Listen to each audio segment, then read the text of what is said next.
Dota 2 makes its way into the Asian scene with giant steps, and we got you covered with all the details. Southeast Asian tournaments galore, the Premier League ends, we've got some ZSMJ rumors to go through, and I've changed my name to WhatIsDevourer. Your first pick for Dota 2 news, I'm WhatIsHip, it's January 18th, and this is Around the Fountain.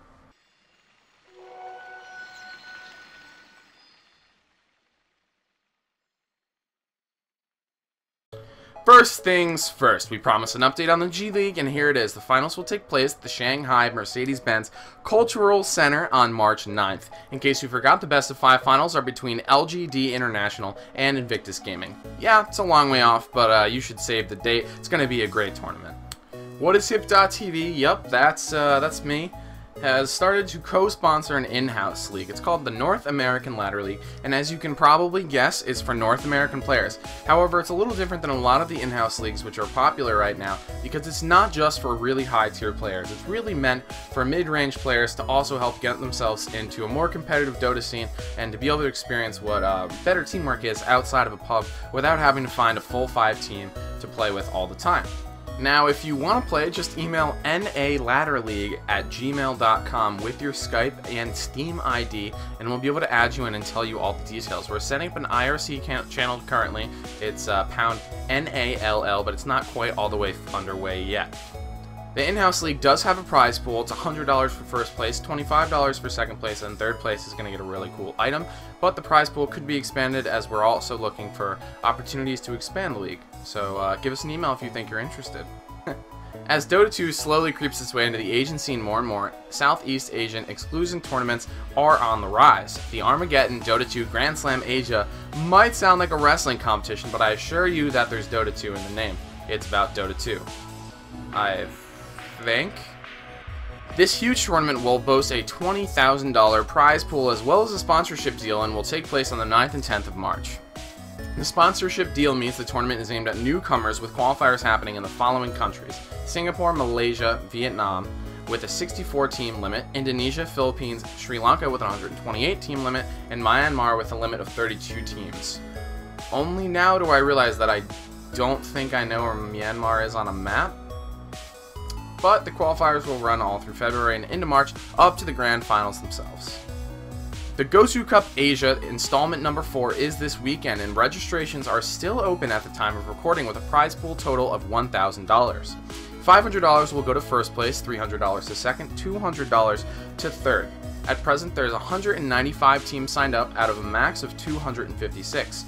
Now, there's no true country restriction, but all games must be played on the Singaporean server. At present, there are 195 teams signed up, with a max 256. Now, there's no true country restrictions, but all games must be played on the Singaporean server.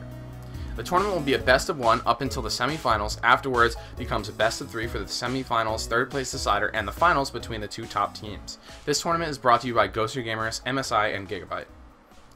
We are not done with the Asia. The Southeast Asian League, SEA League, has been formally announced, and here are the details.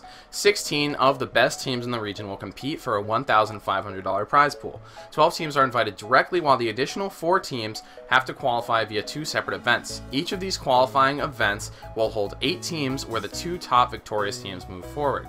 The qualifiers will take place on the 26th and the 27th of January, and the 2nd and the 3rd of February. The main tournament will start on the 4th of February for us Westerners. There will be live streaming by Beyond the Summit, with Gods LD and Winter casting the games. Had enough of the new tournaments? Well, we're not done yet. The Smoke of Defeat has been announced by Dota Cinema. The tournaments, yup, plural, that means there's one for the Western scene and one for the Southeast Asian scene, are aimed at the community, and registration is open. If you plan on entering, take heed. There's only 64 spots, and it's being filled on a first-come, first-served basis. The US-Europe competition will take place on the 26th and the 27th of January, while the Southeast Asian tournament will start on the February 2nd and last up to the 3rd. So, I'm guessing you want to know what the prizes are. Well, you're going to win a full set of Golden Greevil Couriers, and there's nothing for the runner-ups. After a long run, the Premier League is finally over, and there's a $6,000 prize pool being dished out among the winners. The The playoffs started with Virtus Pro and Team Empire winning over Fnatic EU and Team Dignitas respectively, each 2-1. Team Empire pushed forward to beat Virtus Pro to become the first finalist. Team Dignitas sent Fnatic EU home and stepped up to fight Virtus Pro for the last spot in the finals. However, VP did not back down and defeated Dignitas to stand against Empire in the grand finals. Empire pushed their 1-0 lead coming from the winner's bracket into a streak and won the tournament 3-0, claiming $3,000.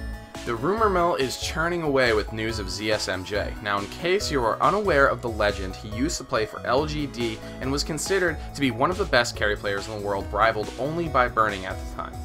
ZSMJ left the competitive scene in August of 2011 after IG bought off his entire team. However, lately, he's been very active, causing to be countless rumors and speculations about a return to competitive play with his own team. It seems like he's playing alongside scene veteran Chizbug and a couple of unknown players. As far as we can unearth, he's in talks with Star, LGD's owners, and it seems that the current LGD team are not actually connected to LGD the company, just sponsored by Taobao. Now, these are all just rumors at this point, but if they're true, we might see ZSMJ under the LGD banner soon, with the current teams changing their name to Taobao. We'll keep you updated as the legend continues. The defense is nearing completion of its group stages, and here's the current state of things. Remember, each team plays every other team in its group, so there's 7 matches per team. The top 2 of every group go to the winner's bracket, as 3rd and 4th go to the lower bracket. Anywhere below 4th and you're eliminated from the tournament. In Group A, Mousesports are on top 5-0, followed by Team Liquid in 2nd place. Virtus Pro and Next Impetus are tied at the time of this recording with 3-2. In this group, nothing is decided just yet. In the same manner, Group C has No Tidehunter at 5-1, followed by Turtle Masters and Evil Geniuses with 4-2, and a 3-way tie of Gamer University, Fnatic North America, and DD Dota with 3-3. Again, these groups are still undecided, and the places in the playoffs are still up for grabs. In direct contrast, now Group B has had almost all of its matches played and is as thus almost completely decided. Team Dignitas and Team Empire, both with a score of 6-1, go to the upper bracket of the playoffs. 4FSD stands at 3rd with 5-2, and they'll head to the lower bracket playoffs. MTW at 4th position in the group at 3-4, but Kingston is breathing down their necks at 2-4. Group D has Fnatic EU on top 7-0 and a guaranteed spot in the upper bracket. Navi has timed Team 3D Max, and they're just behind 5-2 and are both a sure thing for the playoffs, though upper and lower bracket is still undecided. Absolute Legends and XX5 Gaming stand behind them with 3-3 and still a shot for 4th place. In this week's update, we get all the usual fixes, including bot updates, but there's also a new game mode, the least played mode, and that's the name of the game. Your top 20 heroes will be banned out and you won't be able to pick them. According to Valve, this is a great way to learn some of your lesser played heroes, since everyone will be on more or less equal footing. We'll have to see if this mode's name is actually ironic since no one will play it, or if it's a wonderful tool for learning. I was given a suggestion to be added in, Captain's Mode all mid least picks random. I was also given a picture. I don't think it's a very good idea. Thanks to Cyborg Mac and his intense ability to data mine, we've also got a number of upcoming items in the patch. Obsidian Destroyer's name was changed to Outward Demolisher originally in the patch notes, but negative feedback from his fans caused them to change it instead to Outworld Devourer. Now, I'd like to propose that we combine the two of these, the old Dota 1 name, to Obsidian Demolisher. Sounds like a good porno name to me. Now, there's alternate textures for Naga Siren along with alternate skill icons removing the blood. This is supposed to be used for the Chinese release of the game. The melee creep textures have been updated to be more vibrant, perhaps even radiant. God, I hate myself. On the workshop side, support for couriers and wards has been added along with the improved ability to test animations and preview items in-game. Work continues on the in-progress guide system, and Skywrath Mage has begun to be worked on. On the bot side, Warlock Bot and his Golem have been added. Oh, and the Drow Bot has been added. Now, not even bot games are safe from Drow pickers. Last week, I asked you what you thought of the G League tournament. Here's what you responded. 30% said, this is so awesome, it's the best tournament ever. 28% said, why do we have to wait for the finals? 14% said, it's a cool standard tournament, but nothing special. And 28% of you answered, who watches G League when I can watch Sing Sing get chased by a bear? This week's question. It's safe to say that Dota 2 has replaced the original Dota in US and Europe, but the Asian scene is still holding on to the old game. So we ask you when, if at all, Dota 2 will take over and Dota 1 will disappear. A, it's never going to happen, the real pros will stick to Dota 1. B, another 6 months at least for all the professional teams to transfer. C, only when the game is officially out will everyone make the switch. Or D, it's already happening in just a matter of time before Dota 1 is dropped completely. Well, that's it for this week's huge edition of the show. If you'll excuse me, I have a strict diet of 5 Medusa games a day, so I really gotta go. Now, you might ask how I'm losing weight. Well, you try playing the hardest farming carry in the game in pub matches. It makes you sick to your stomach. Watch out for my late night infomercial at your local comedy station at around 5 a.m. For more updates, please subscribe, and I'll see you next time. This was WhatIsHip, and you watched Around the Fountain.